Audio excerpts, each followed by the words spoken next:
बिस्मिल्लाहिर्रहमानिर्रहीम। अस्सलाम वालेकुम।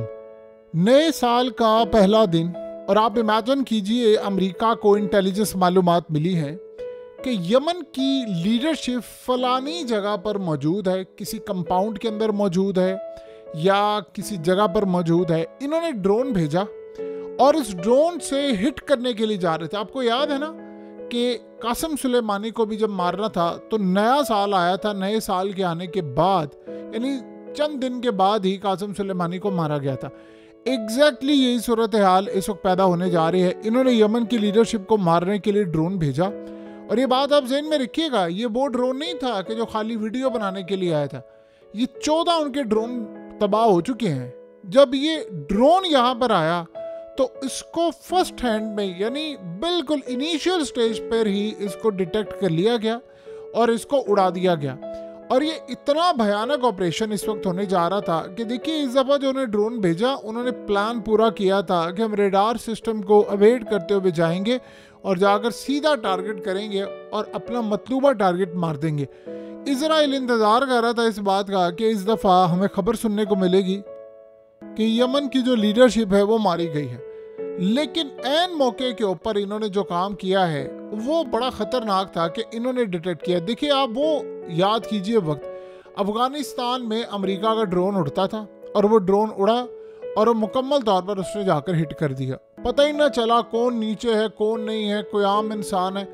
अब आप अंदाज़ा कर लें 2024 का टाइम है, अमेरिका के एडवांस ड्रोन्स है, दुनिया की एडवांस टेक्नोलॉजी है, और ड्रोन आता है अमेरिका का और वो हिट करने लगता है लेकिन उसको उड़ा दिया जाता है। अब अमेरिका को ये बात बड़ी अच्छी तरह समझ आ गई है कि उसके साथ कोई गेम हो रही है और वो गेम बड़ी ख़तरनाक हो रही है। वो कोई आम गेम नहीं हो रही।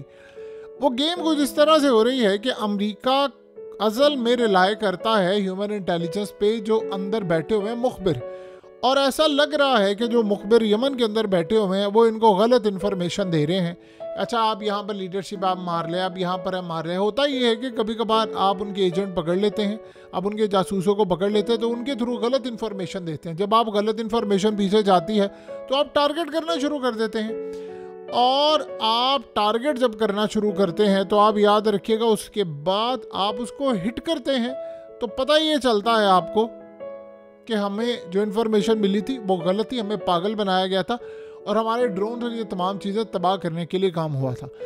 आप ये सोचें कि ये जो ड्रोन्स हैं ये बड़ी तादाद के अंदर रूस में भी हिट करें। रूस उसको रोक लेता है कई दफ़ा, लेकिन जो यमन ने कहा, उन्होंने कहा कि हम जो रोक रहे हैं ये असल में कोई रूसी नहीं है डिफेंस सिस्टम हमारे पास लोकली मेड है। असल में उसको लोकली मेड कहते हैं। जाहिर सी बात है ईरान ने इसमें किरदार अदा किया, लेकिन ईरान के इंजीनियर से उसमें पार्ट ज़रूर प्ले किया है, लेकिन ये लोकली सतह के ऊपर यमन ने बनाया एक नया डिफेंस सिस्टम। उस डिफेंस सिस्टम ने अमेरिका के ड्रोन्स गिराना शुरू किए। आप बताइए, अमेरिका क्या बेवकूफ़ है? 13 उसके ड्रोन्स गिर चुके थे, वो 14वां गिरवाने के लिए और बड़ा ख़तरनाक ड्रोन भेजा। क्या आपको नहीं, एक शख्स है वो 2 3 4 5 10 दफ़ा चीज़ को तबाह हो जाती है, दोबारा भेजेगा नहीं। इसका मतलब है कि हर दफ़ा वो नए रूट पर नए तर्ज पर रेडार सिस्टम को जैम करने की कोशिश की। उन्होंने कोशिश पूरी की कि हम रेडार सिस्टम को जैम करेंगे फिर हम जाएंगे, और वो करते करते हर दफ़ा उनकी नाकामी हुई है। और इस दफ़ा का हमला कोई आम हमला नहीं था, वो लीडरशिप को असल में मारने के लिए आए थे। आखिरी लम्हात के अंदर वो ड्रोन अमेरिका का मारा गया है और ये सूरत हाल पैदा हुई है कि अमेरिका को इस वक्त लेने के देने पड़ गए हैं कि अब कोई सूरत नज़र नहीं आ रही कि वो यमन का मुकाबला कैसे करेंगे, यमन की ताकत को कैसे देखेंगे। बहरहाल इस सारे मामले के अंदर एक बात तो तय हो गई है कि यमन ने मुकम्मल तौर पर इस वक्त इनको बिल्कुल नेस्तो नाबूद किया है। देखिए, कल उन्होंने तबाह किया इनको। आप ये सोचें कि न्यू ईयर के ऊपर उन्होंने इजराइल के अंदर हमला किया, ड्रोन्स और ये तमाम चीज़ें अब उनकी तैयार हैं। जो हमला उन्होंने किया वो अमेरिका पर भी किया, इन पर भी हमला किया, और अमेरिका ने रात को हमला किया, फिर अमेरिका ने हमला करने के लिए भी। एक तो अमेरिका ने स्ट्राइक किया, लेकिन उसके बाद ये देखिए अमेरिका हमला करने के लिए भी आया था उनकी लीडरशिप को। तो ये इन्फॉर्मेशन जो उनकी निकली अब सही थी गलत थी, सारी सूरत हाल में एक बात तो तय हो गई है कि अमेरिका का हमला हो गया है नाकाम। अब नेतन्याहू असल में सर्जरी करवा कर उठकर आया, जिसके बारे में इतला थी कि वो यानी तबीयत उसकी बिल्कुल ठीक नहीं है, उसके साथ कुछ भी हो सकता है। जब उसको एक खबर मिली है, वो असल में पिछले, आपको याद है कि कुछ दिन पहले नेतन्याहू ने तकरीर की और उसने कहा कि जो हाल हमने हिजबुल्लाह का किया, हसन नसरुल्लाह का किया, अनकरीब हम यमन का करेंगे। तो ऐसा लग रहा था कि वो इस सारी सूरत हाल में किसी भी वक्त हमला करने की जो एडवांस प्लानिंग है वो बता रहा है, और ये जो हमला हुआ है वो नाकाम हो गया है। देखिए, यमन की जो स्ट्रेटजी है, यमन के पास बहुत कुछ है। अफगान तालिबान के अगर ईरान के साथ बड़े अच्छे ताल्लुकात हो, उनको भी चीज़ें मिल सकती हैं। अब रूस भी जाहिर सी बात है उनको देगा, लेकिन चूँकि अफगानिस्तान की उस वक्त जंग का सिलसिला है नहीं, उसको खतरा है नहीं अभी किसी जगह से, तो असल लड़ाई है वो ईरान की और यमन की है। बहरहाल यमन ने इनको जब तबाह किया, अब यमन क्या करने के लिए जा रहा है? अब इस दफ़ा वो करने के लिए कुछ ये जा रहे हैं कि यमन अपने तर्ज पर अब मज़ीद स्ट्राइक करने की तैयारी कर रहा है, और देखना ये है कि अब वो किसको टारगेट करेंगे। और देखिए, असल बात ये है कि इस दफ़ा का जो वॉर हेड है उन्होंने जो इस्तेमाल करना है उसकी रेंज क्या होगी। गालिबन ऐसी भी सूरत हाल नज़र आ रही है कि आने वाले वक्त में एक ऐसा सरप्राइज देंगे जिसमें एक मिसाइल होगा और उस पर मल्टीपल वॉर हेड्स लगेंगे, यानी हमला आपका एक ही होगा इजराइल के अंदर और हाइपरसोनिक मिसाइल होगा। लेकिन मिसाल के तौर पर आपने 5 से 10 टारगेट्स लॉक कर लिए, तो डिफरेंट जगहों पर जाकर वो टारगेट्स डिफरेंट जगहों पर हिट करेंगे, तो आप इस सारी सूरत हाल में किसी को भी नहीं बचा सकेंगे। मिसाइल एक आएगा लेकिन मल्टीपल वॉर हेड्स जो होंगे वो जाकर इनको तबाह करेंगे। ये असल में गालिबन वो सरप्राइज देने के लिए जा रहे हैं जिससे इजराइल को काफ़ी ज़्यादा परेशानी है। देखिए, अगर तो इजराइल ये सोच रहा है कि हम यमन की लीडरशिप को मार देंगे, उनको ठिकाने लगा देंगे और ये सारे चुप करके बैठ जाएंगे, ये नहीं होने वाला। अगर ऐसा होता तो हिजबुल्लाह भी ये काम कर चुकी होती। ऐसा होता तो ईरान के कई लीडर्स मारे गए, इब्राहिम रईसी से लेकर बहुत सारे लोग मारे गए, इंजीनियर्स मारे गए, तो वो अभी तक खड़े हुए हैं। तो इस सारी सूरत हाल में ये कोई हर जगह ये काम नहीं होता। इस तरह की जो ताकतें होती हैं जो गुरीला वारफेयर के अंदर आगे होती है, जैसे यमन है, ये लोग ये काम नहीं करते। इनके लीडर्स आप मार भी दें तो ये पूरी तरह इनका एक गोल होता है, उन्होंने गोल दिया होता है कि भाई मेरे बाद ये, मेरे बाद वो, मेरे बाद वो, जो मर्जी है, हमारा ये गोल है, हमने ये काम करना है। अब आप ये सोचो, हो ये रहा है कि तुर्की की जानिब से कल एक बयान आया है कि अब गज़ा और इन तमाम चीज़ों को हम आज़ाद करवाएंगे, जैसे हमने बाकी को शाम को आज़ाद करवाया। यानी आप ये सोचें कि लोग इन पर हंस रहे हैं, हम आज़ाद करवाएंगे, सिर्फ बातें करना, कुछ भी नहीं है। कोई गज़ा शज़ा इन्होंने आज़ाद नहीं करवाना।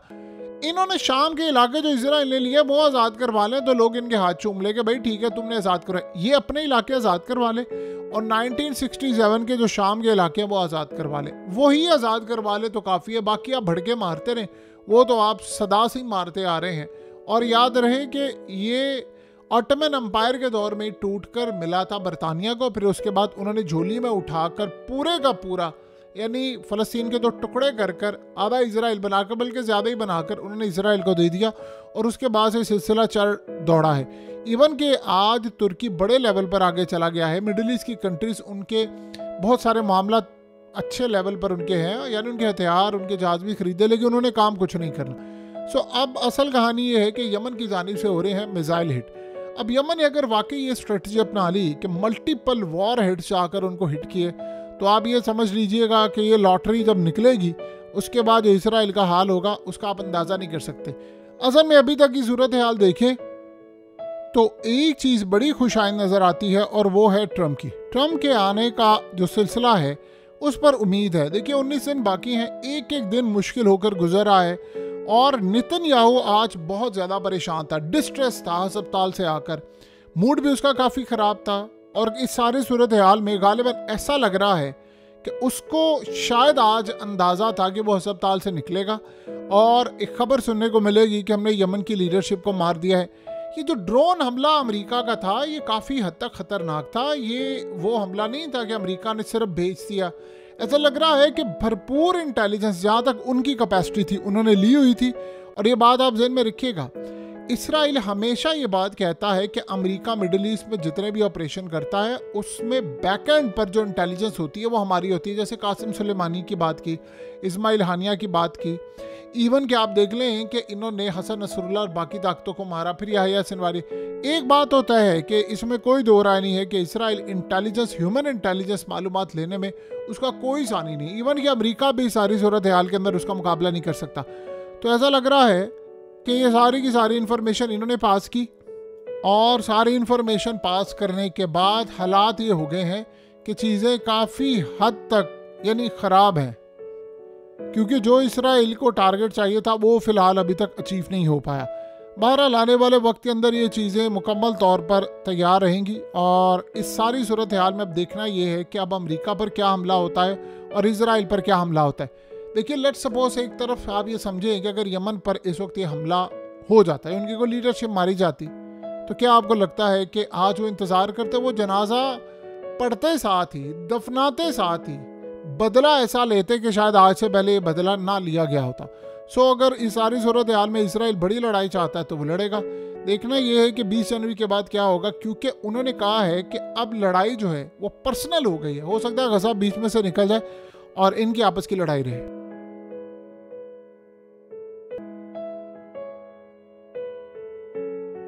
हकीकत टीवी को सब्सक्राइब करना मत भूलें, वीडियो को लाइक करें, शेयर करें और कमेंट सेक्शन में अपनी राय का इजहार ज़रूर करें।